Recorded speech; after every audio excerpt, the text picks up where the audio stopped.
Welcome to Momentum Mode. My name is Mike Shannon, and alongside my co-host Corey Farringle, this episode will feature an interview with Dan Degan, aka Triple D. Dan is a seasoned SaaS leader, investor, advisor. He's on countless boards of directors, a chairman, and has played a key role in scaling and exiting some of the biggest names in enterprise software. He played an early role at Salesforce, so pivotal that he was personally thanked by CEO Mark Benioff in his autobiography. We cover a range of topics with Dan, including growing and leading high-performance sales teams, scaling companies through major acquisitions, and the evolution of leadership in fast-growing organizations. Before we jump in, we'd like to thank our sponsor, Kilpatrick, Townsend & Stockton, an innovation-focused law firm with 22 offices around the world, including right here in Chicago. We've worked with our partners at Kilpatrick for a long time, including on issues related to M&A transactions and scaling software-as-a-service businesses, both of which Dan Degan knows a thing or two about. So let's dive in. And we have Dan Degan, man, myth, legend, Triple D. Thanks for joining us. Thanks for having me, Mike. Corey, it's great to be here. Yeah. All right. We could spend a whole episode just reading your bio. So let me give kind of the high level. Currently on something like 4 to 5 boards across multiple private equity groups, a whole bench of advisory boards, early at Salesforce to the point of being thanked by Mark Benioff in his book, sold at least one company as CEO, north of $250 million to DocuSign. Let's see, multiple CRO type roles, currently coaching CROs as part of co-founding Thales. Kellogg MBA thrown in there, actually studied computer science in undergrad. But if you look up Dan Degan and you find him on YouTube, you don't find keynote speeches. You find a guitar in his hands, and he's known to jump on stage and play songs. So we need to unpack this alien life form in front of us. But Dan, thanks for joining us. I'm going to try to live up to that intro, Mike. For a while, I was wondering, who are you describing? Oh, yeah, I've done a few of those things. So, Huge fan. So, all right, we're going to skip a lot of that. Please do. These are short episodes. All right. So, Dan, can we narrow in on the first time you were CEO? And let's do an opening question of what was most surprising or unfamiliar for you? Yeah, so I talk about this a lot, especially with other CEOs that I work with now. And my role as an operating partner in private equity, as you referred to, Mike, is a bit like, I'd say it's 60% operational and like 90% therapeutic. Yeah, okay. As in you're the therapist. Exactly, yes. And that comes in really handy for the first thing I realized as a CEO is that, and after you get past the pomp and circumstance, oh, I got the CEO title now, I'm in charge, and all those times that we've rolled our eyes as leaders in an organization, wondering, well, I wouldn't have done it that way. How could we make this decision? And you wonder, boy, when I'm in charge someday, we're going to do things differently. You finally get that mantle of responsibility, and you realize, oh shit, it's now on me. Yeah, and it gives you a different mindset about your balance of risk and reward. Mm-hmm. But here's the thing that I think made the biggest impression on me early on that now is reflected in the way that I coach and work with and befriend and support the CEOs who I serve. And that is, it is a lonely job. Sure. And I say that and for a couple of reasons. And I would have even given you the speech before COVID, but it made it even more so when you go to remote organizations. Everybody's working, distanced from each other. And now that's a standard we have to adapt to. It was hard enough when you had your whole team in the office 5 days a week. Getting alignment with a team, including the rank and file, as well as your own executive leadership team, that's a task, but you can do it. And when you're all together, it's a lot easier. Sure. Being spread apart like the teams that I'm working with now, the degree of difficulty has gone off the charts. And I think so too, the loneliness factor I referred to. CEOs have very rarely somebody they can go to as a confidant and have a safe harbor conversation about hopes, fears, anxieties, concerns, trepidations, lack of confidence. I think I've got a blind spot on this thing, maybe about one of our team members. I'm not sure I'm looking at this through the right lens. And if you can have a vulnerable conversation with somebody who you trust and not feel like it's going to come across as, I'm not sure you still have the kind of confidence in this executive anymore. That's a hard balance to strike. And a lot of CEOs don't have anybody on their board or in their network they can go to for those kind of conversations. I try to be that board member. I know, Corey, the role you play as you're a board member, you have that kind of supportive role. It's vital. I think it's as vital as having the right operational experience and pattern recognition available to you on your board. How do you build that level of confidence with a CEO? Like, okay, even though he's on the board, he's not here to mess with me, right? He's really here to give me that support. I can open up to him about these things that I'm not comfortable usually opening up. That's a great question, Corey, because on face value, I think the role needs to be set up in a way that makes it easier to achieve that. And so structurally, I'm an independent board member. Right. And I do that specifically because even the PE firms with whom I work, I am not a full-time employee of the PE firm. I'm hired, if you will, by the portfolio company, actually paid by them, and have equity in these companies. So I've got skin in the game. I'm usually also an investor. I've usually written a check and I'm on the cap table directly. So there's alignment of objectives, but because I'm not under the employ of the private equity firm or any of the VCs who might still be investors on the cap table, I'm here in service of the CEO. And I make that clear from the beginning that success for me is not just a great financial outcome for that company, but for that CEO to have a wonderful monetization, whatever the form that exit takes. Could be IPO. There aren't as many of those these days. More likely a strategic or a financial sponsor buying the company. And I want that CEO to experience the springboard effect that opportunity can create for them through the rest of their career. It could be a next CEO gig. They might go on and do the kind of thing Corey and I do now as operating partners with private equity firms and VCs. And that I take personal pride in that. And it's a lot like being a parent and seeing your children and the friends of your children they grew up with grow up and pursue their professional careers and grow and take on more challenges. Seeing the CEOs and CROs and other executives I've worked with achieve great things, that's very gratifying. Sure. Well, and let me just real quick clarify for those that don't live in the boardrooms, like the different seats, people think, oh, there's just one board. Well, no, there's independent directors that aren't associated with investors, and then there's investor seats. So you're taking, even though an investor may have introduced you, you're considered independent. That's right. Which means when that CEO is speaking to you, they're not speaking to one of the investors that wrote him a big check. They're speaking to a independent who's typically an independent director, who's typically been in the seat or has operating experience they can lean on. Right. That's right. So just trying to clarify. Yeah, that's important to structurally lay out for the audience because it's not available. It's probably not obvious on the surface, and it's especially not obvious if you just drop in as a fly on the wall in a board meeting. That's right. You're not necessarily sure who the independent board member is. That's right. If you spend enough time with him, you can probably figure out over time based on who the CEO is probably experiencing some comfort with. Even the seating arrangement can give that away sometimes. And you're probably a phone call that the CEO is making before that board meeting, I would imagine. That's right. That was similar to our dynamic, which makes this series fun. Let me ask you, when you were first CEO and your career background, if I looked it up accurately, started in sales and sales management. It's a very sociable role. And so to then enter into this domain of loneliness, how did you first approach that? At first, I started acting as if I was still a sales leader or still in other roles that I've played in the companies that I've supported and run and been really lucky to be in such great growth trajectories of places like Oracle and Sybase and Siebel and Salesforce. But the role that I played as a sales leader, you've got to be operationally rigorous. You've got to be tenacious. You've got to be a great purveyor of talent and both find and retain great talent.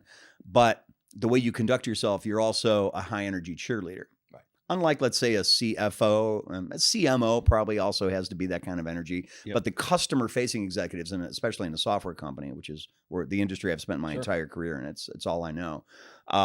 The customer-facing executives, CMO, especially CRO, need to be high-energy cheerleader types. That's the kind of vibe I brought to the CEO role, too, because I figured, well, there's a reason we see a lot of customer-facing executives go into the C-suite and end up as CEOs. When I was coming up in this business, you'd see product executives, maybe who started as engineer and chief product officer, become founders, become CEOs, sometimes financial leaders, CFO becomes a CEO. I think we're seeing, I don't have the data to back this up. I haven't done an empirical study, but we're seeing more and more CROs now make the jump into CEO. Chief Revenue Officers. Chief Revenue Officer, thank you.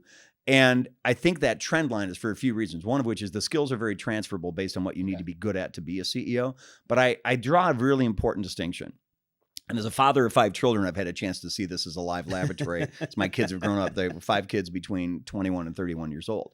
They're all embarking on their careers as well. And what I see now, and the young people in the organizations that I serve and support as a board member, is mentoring is dead.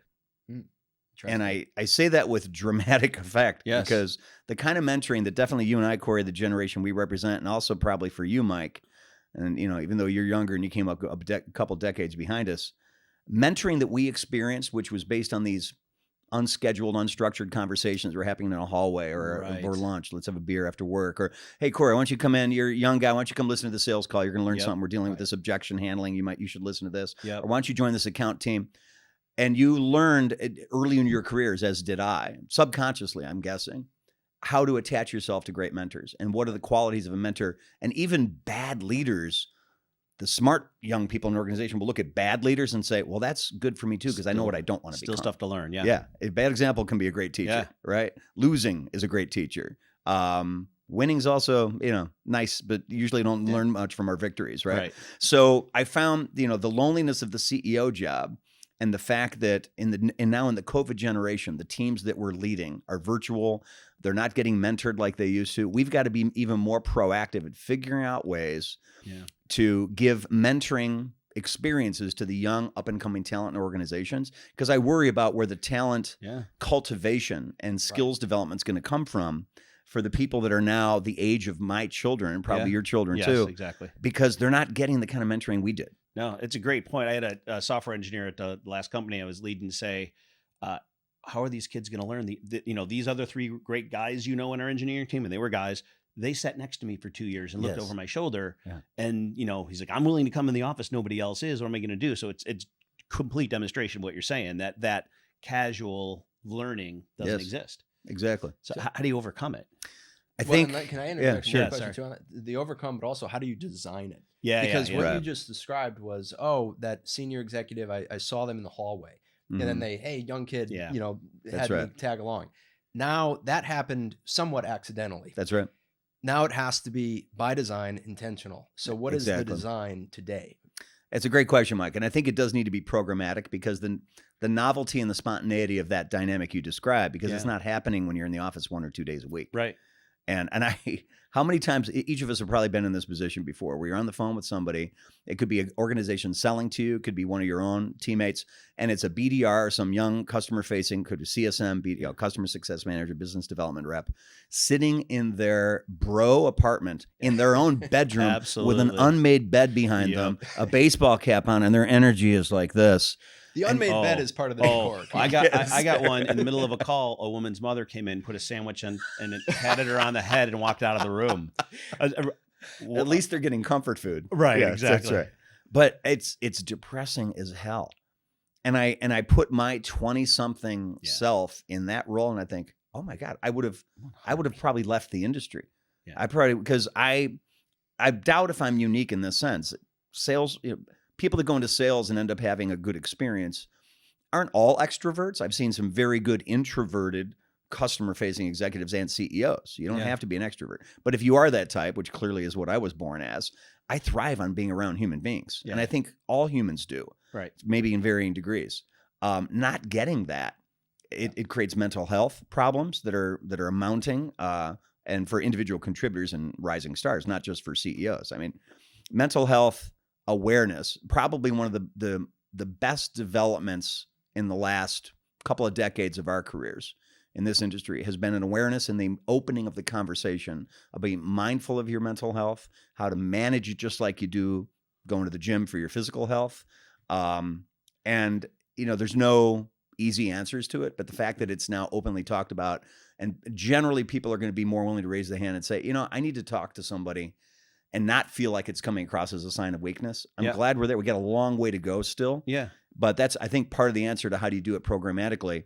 You need to acknowledge that that's going on, and then try to pair people up in an organization with, and I've seen Big Brother, Big Sister programs. I've seen mentoring programs within a sales team, a proven seasoned rep, maybe who's being groomed to be a manager, is going to team with a couple individual contributors, newer rookies maybe. It happens in engineering and product. You can do it in all lines of the functional responsibilities within a company, but you can't count on it happening organically. And I think in the 80s and 90s, when I was growing up, if you will, in the business, it's not that Oracle had a great mentoring program. Yeah. It's just there were so many talented, smart, accomplished, successful people around. I was like a kid in a candy store, like I can hang around these people and learn. Honestly, in the Oracle world, I remember going to the International Oracle User Group, the IOUG, right? And learning, just walking around and learning from people there around the Moscone Center, right? I mean, that was, but those don't exist as much anymore. That's right. I'm finding it fascinating that we started out with the surprising thing about being a CEO. We've ended up at mental health and the social coaching, not the mechanics of the job. Right.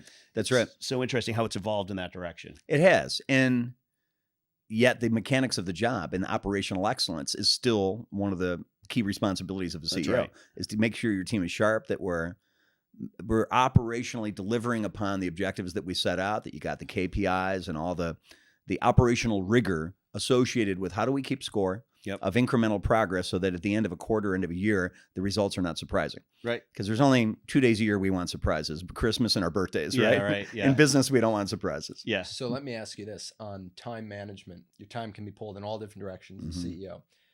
Where does your time go, and how do you design where your time goes as CEO? Well, it's another great question, because something that happens and not just when I became a CEO, but also just a function of not being 25 anymore, as you can obviously tell, I'm not getting any younger, is that with age, I've developed a deeper appreciation for the value of this currency called time. Okay. Yeah.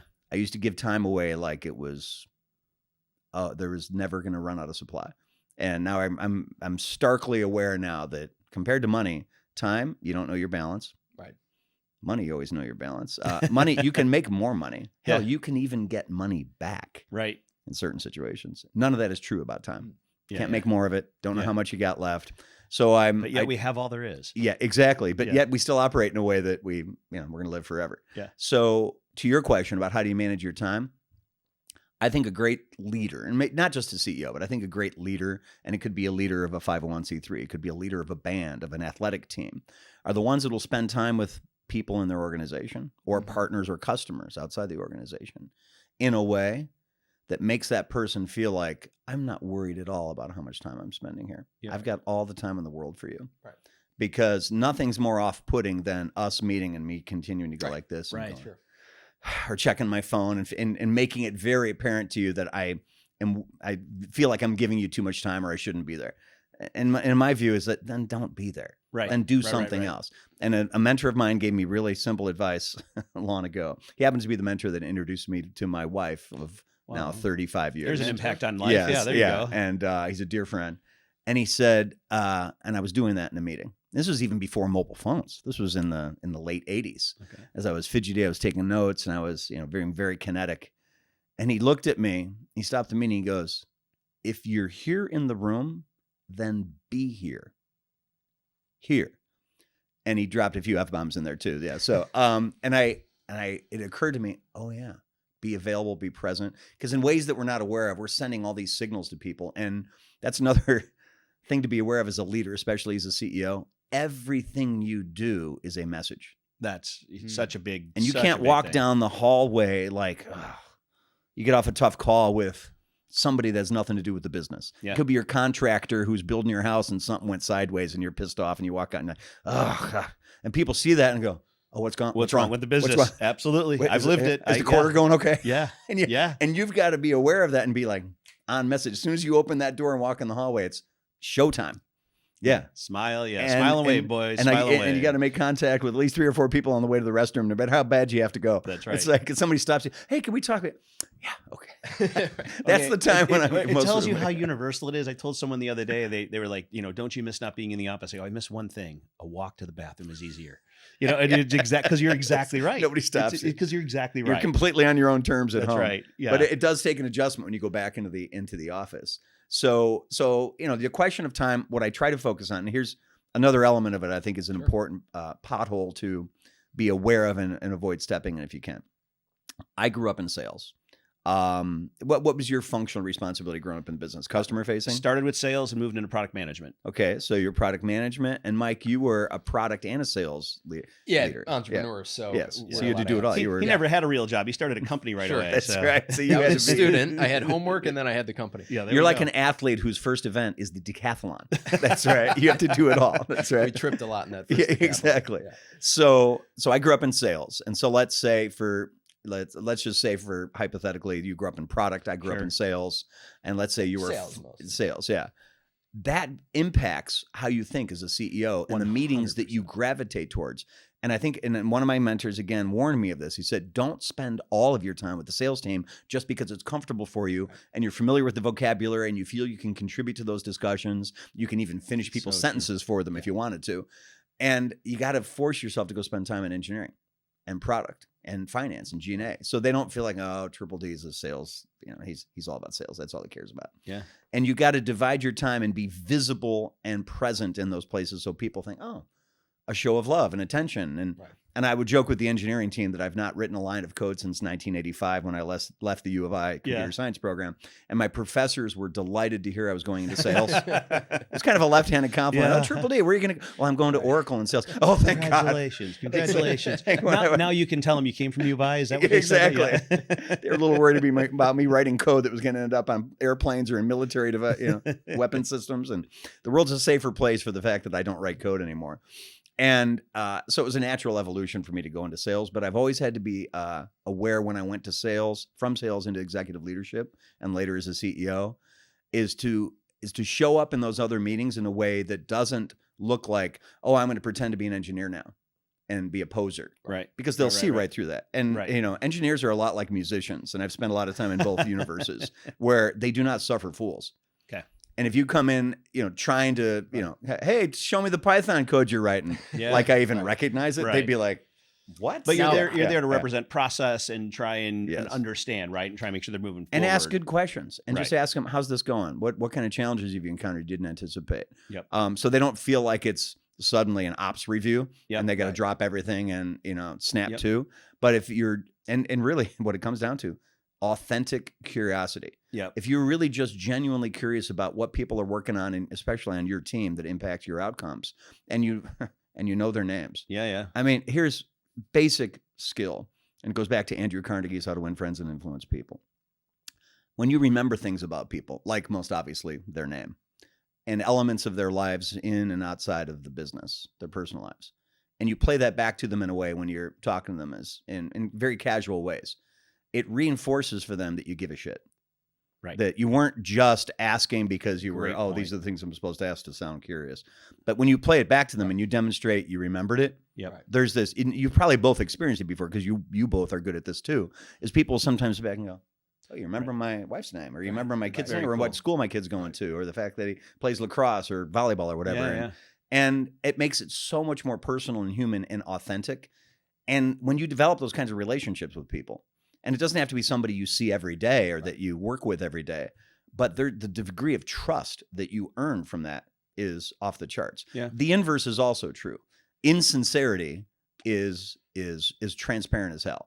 And especially in an organization with smart, accomplished people, they'll see right through that. Yep. So if you bring your authentic self and you can be curious, I think it gives you a big head start on being an effective leader.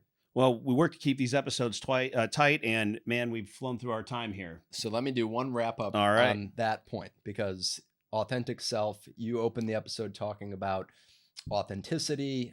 You talked about mentorship. Part of the C-suite perspective, I think, from Dan Degan is you as a musician as well. So I mentioned if you find him on YouTube, you find guitar videos, not keynote speeches. You can find those too. So just to wrap up the perspective episode here, what role does this musician side of you play in you as an executive? Or is it totally to the side, or do they merge together? Oh, they're absolutely intertwined. And it's a great point that you raised, Mike, because every company I've been in since, probably including Salesforce, probably my last half of my tenure at Salesforce, we started to get a lot more into music as a function at work, karaoke parties at our offsites, forming a band in the company. Yep. And what you find is when you form a band, I think every company should have a band. Yep. When I later became CEO of Spring CM, we formed a band. And what it happens is you start talking to people about music, and you find out that this engineer over here plays the saxophone, is really good. This person over here in marketing is a drummer. It's like, who knew?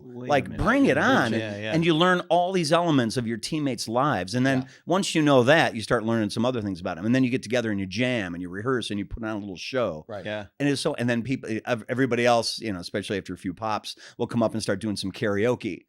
The bonding that happens on a team, it could be an athletic team, a business, the whole company, a small division. the bond that you form, especially in these days where you're craving that kind of human interaction and that kind of energy that you can draw from your teammates, it's a great catalyst for it, especially in the COVID generation. Well, as my co-founders and I hosted an open mic event for 5 years out of our offices, we never got to you to perform. We were close. Yeah. You're preaching to the choir. So anyways, wrapping up the C-suite perspective with Dan Dale Degan, man, the myth, the legend. Thank you. Thank you so much for coming, Dan. Thank you. Appreciate it, Mike. Thanks, Corey.